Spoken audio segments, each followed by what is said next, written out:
May nag-comment pala sa atin kaibigan kung paano daw matrace ang lokasyon ng kanyang jowa sa tuwing lalabas ito sa bahay nang hindi malalaman ng kanyang jowa. Salamat sa tanong kaibigan, at kung may katanungan ka kaibigan na nais nating ituro, i-comment sa comment section, at kung bago ka pa lang, click ang follow button sa tabi ng pangalan ko para updated ka palagi sa ating video. Tara, let's go! Ang una mong gawin kaibigan ay hawakan ang kanyang cellphone sa tuwing lalabas ito ng kanyang bahay. Okay?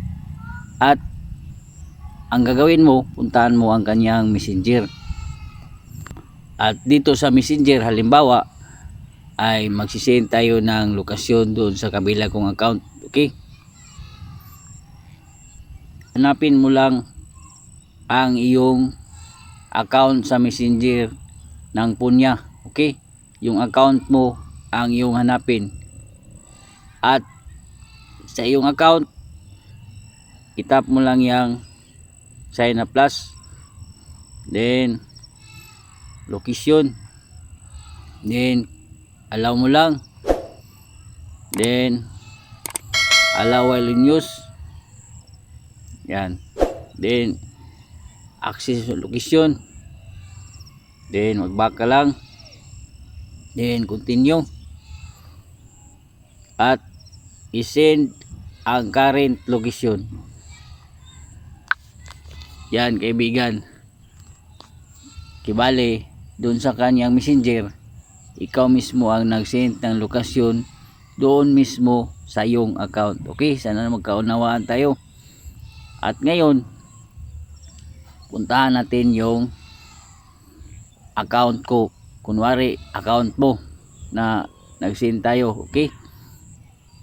Dito na nga yung sinisend mo na lokasyon doon mismo sa messenger ng iyong jowa. Okay, kaibigan? Sana nagkaunawaan tayo.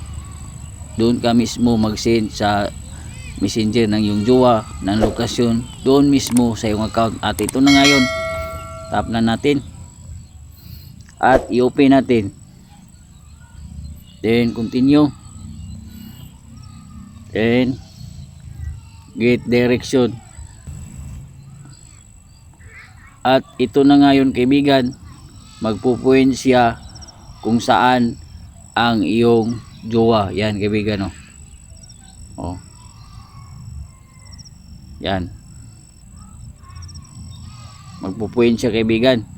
At back lang tayo para madali mo itong mapuntahan. Ay itap mo lang itong motor o ito bang jeep, kung anong gagamitin mo. Sa akin motor lang. Yan, magpupuin siya kung anong kalye ito. Okay, yan, wala kasing signal Yan, makikita mo dyan, ito yung phone natin, at ito yung jowa natin, at malalaman mo kung saan siya. At ngayon, paano nga ba ito hindi malaman na nag-send tayo ng lokasyon? Ay mag-back lang tayo, open natin yung messenger account ko kaina. At para hindi malaman na nag-send tayo ng lokasyon mismo sa kanyang phone, ay long press mo lang yan, then tap mo yung tatlong line, then unsend, then unsend for you, then remove.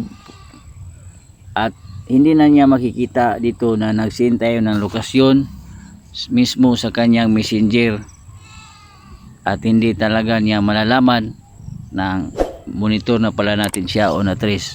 So huwag kalimutang i-share ang ating videos. Tandaan ang kalaman ay kaimanan. God bless lahat.